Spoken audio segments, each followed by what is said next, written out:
साल के एंड में शनि चलेंगे नई चाल। शनि की ये चाल मचाएगी धमाल। जाने कर्क राशि का कैसा होगा हाल। मेरे YouTube पेज एस्ट्रो नरेश पर आपका स्वागत है। नमस्कार, मैं हूं नरेश कुमार। सबसे पहले उन दर्शकों का धन्यवाद जिन्होंने पेज को सब्सक्राइब किया है, पेज के वीडियोस को शेयर कर रहे हैं, लाइक कर रहे हैं और कमेंट बॉक्स में हमें अपनी राय भी लगातार भेज रहे हैं। दोस्तों, आज के वीडियो में शनिदेव की बात करेंगे। शनिदेव 15 नवंबर को मार्गी हो जाएंगे और जब शनिदेव मार्गी होंगे तो इसका कर्क राशि के जातकों के ऊपर क्या असर पड़ेगा, इसकी थोड़ी सी चर्चा करेंगे। बताएंगे कि कर्क राशि के लिए ये क्यों राहत वाली बात है। लेकिन सबसे पहले मार्गी और वक्री क्या होता है, इसके बारे में बात करेंगे। इसके साथ ही ये भी बताएंगे कि इसका असर ज्योतिष के लिहाज से क्यों ज़्यादा है। दरअसल जो हमारा गैलेक्सी है, जो हमारा ब्रह्मांड है, वहाँ पर ज्योतिष के लिहाज से हम देखते हैं तो दो तरह के प्लैनेट हैं। एक इनर सर्कल के प्लैनेट है, एक आउटर सर्कल के प्लैनेट है। इनर सर्कल के प्लैनेट जो होते हैं उनमें बुध और शुक्र आते हैं। आउटर सर्कल के प्लैनेट जो होते हैं उनमें मंगल, गुरु और शनि आते हैं। सूर्य को हम पिता मानते हैं और चंद्रमा को हम पालक मानते हैं। ग्रह ये 5 ही माने जाते हैं वैसे। और सूर्य जो है वो हमेशा मार्गी रहते हैं, चंद्रमा हमेशा मार्गी रहते हैं, ये वक्री नहीं होते। बाकी ग्रह वक्री और मार्गी होते हैं। जो इनर सर्कल के प्लैनेट हैं वो आपको कभी भी सूर्य के सामने नजर नहीं आएंगे। बुध और शुक्र आपको किसी भी कुंडली में सूर्य के सामने नजर नहीं आएंगे। ये एक घर आगे होंगे या एक घर पीछे होंगे। शुक्र मैक्सिमम 2 घर पीछे जा सकते हैं क्योंकि ये 47 डिग्री दूरी तक रहते हैं मैक्सिमम, और बुध 27 डिग्री की दूरी तक रहते हैं सूर्य से मैक्सिमम। लेकिन शनि, मंगल और गुरु ये आपको सूर्य के सामने भी नजर आ सकते हैं, सूर्य के साथ भी नजर आ सकते हैं। जब कोई प्लैनेट इन तीनों में से सूर्य से 120 डिग्री दूर चला जाता है तो उसकी जो मोशन होती है वो रेट्रोग्रेशन हो जाती है। वो प्लैनेट दोबारा वापस आने की कोशिश करता है अपनी उस पोजीशन में जहां पर वो नॉर्मल ट्रांजिट में होता है। तो ज्योतिष में इसकी इतनी अहमियत क्यों है? क्योंकि जब प्लैनेट वक्री हो जाता है, शास्त्र कहता है कि वक्री प्लैनेट अपना अच्छा या बुरा दोनों तरह का फल जो है वो तेजी से ज्यादा पावर से करने की क्षमता रखता है। तब वक्री अवस्था का प्लैनेट यदि खराब ट्रांजिट में चल रहा है, जैसे अभी कर्क राशि के जातकों के लिए शनि की ढैया चल रही है, तो वो जो तेजी वाला जो प्लैनेट है, जो तेज अवस्था, जो उसकी जो अवस्था है, जो खराब अवस्था है, अष्टम भाव में जाना शनि का अच्छा नहीं होता।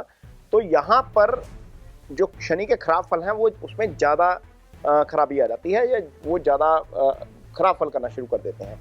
शनि चूंकि समय के कारक हैं, शनि चूंकि रोग ऋण के कारक हैं, शनि कर्क राशि के जातकों के लिए अच्छा फल नहीं करते। उसका रीजन ये है कि शनि जो है वो कर्क राशि के जातकों के लिए एक तो सप्तम भाव के स्वामी हो जाते हैं जहां पर मकर राशि आती है, दूसरा वो अष्टम भाव के स्वामी हो जाते हैं जहां पर शनि की कुंभ राशि आती है।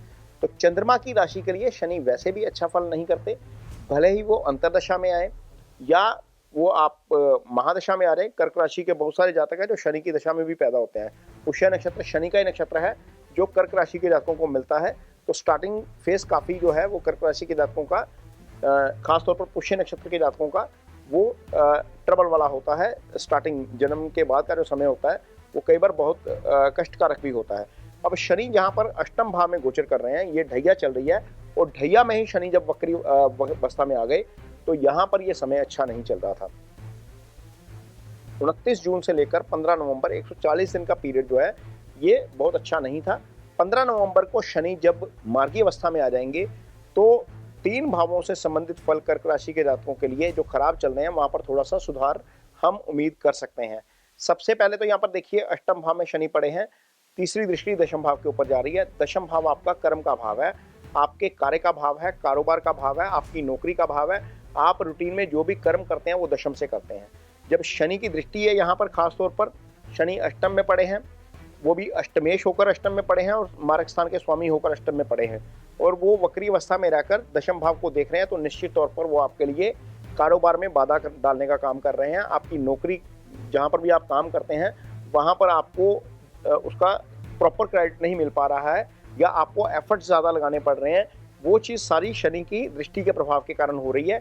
ये चीज़ जो है जब शनि मार्गी हो जाएंगे तो वहाँ पर आपको थोड़ी सी राहत मिलती हुई नजर आएगी।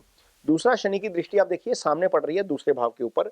ये धन भाव होता है, ये कुटुंब का भाव होता है, ये वाणी का भाव होता है, ये आपके माउथ से संबंधित चीजें जो होती हैं उसका भाव होता है, ये आपकी राइट आई होती है मेडिकल एस्ट्रोलॉजी के मुताबिक। तो यहाँ से संबंधित फलों में हो सकता है कहीं ना कहीं आपको दिक्कत ज़्यादा फेस करनी पड़ रही हो।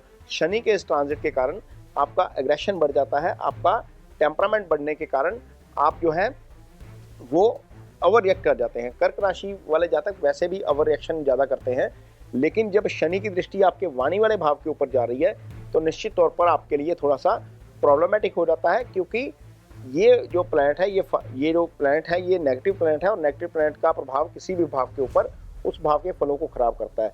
यहाँ पर शनि धन की हानि करते हैं, यहाँ पर शनि आपकी वाणी के जरिए कुछ ना कुछ ऐसा कहलवा देते हैं जिससे आपको रिलेशनशिप में भी नुकसान होता है, क्योंकि ये कुटुंब का भाव है। यहाँ पर भी चीज़ें जो है वो दिक्कत भरी हो जाती हैं। यहाँ पर बैठे शनि दशम दृष्टि से पंचम भाव को देखते हैं। पंचम भाव आपका सुत भाव होता है, पंचम भाव आपका बुद्धि विवेक होता है, सुत भाव संतान का भाव होता है, पंचम बुद्धि विवेक है, पंचम आपका हायर एजुकेशन है, पंचम से रिश्ता देखा जाता है, पंचम से आपकी जो है वो हायर एजुकेशन देखी जाती है।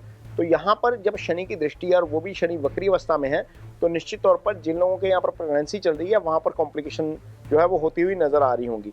खास तौर पर आपकी संतान, यदि आप मैरिड हैं और आपके संतान है, आपको संतान पक्ष से हो रहा है कुछ ना कुछ परेशानी हो रही हो, ऐसा भी संभव है कि कुछ मामलों में आपने रिएक्शन जो है वो ज़्यादा ओवर कर दिया हो बुद्धि विवेक से काम लिए बिना, क्योंकि ये बुद्धि विवेक का भाव है।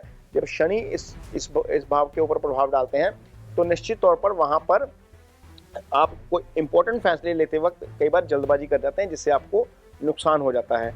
जैसे ही शनि यहाँ पर मार्गी होंगे तो निश्चित तौर पर आपको इन सब मामलों में राहत मिलती हुई नजर आएगी।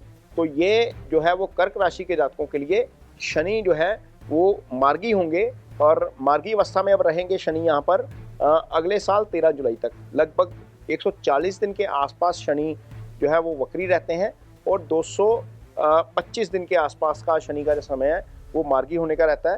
हालांकि आगे जाकर शनि 9वें भाव में चले जाएंगे, ढैया खत्म हो जाएगी 29 मार्च 2025 को, लेकिन जितने 15 नवंबर से लेकर जो 29 मार्च तक का पीरियड है, जो उससे पहले वक्री अवस्था में शनि के कारण परेशानी हो रही थी, वहां पर अब परेशानी जो है वो थोड़ी सी हल्की होती हुई नजर आएगी कर्क राशि के जातकों के लिए।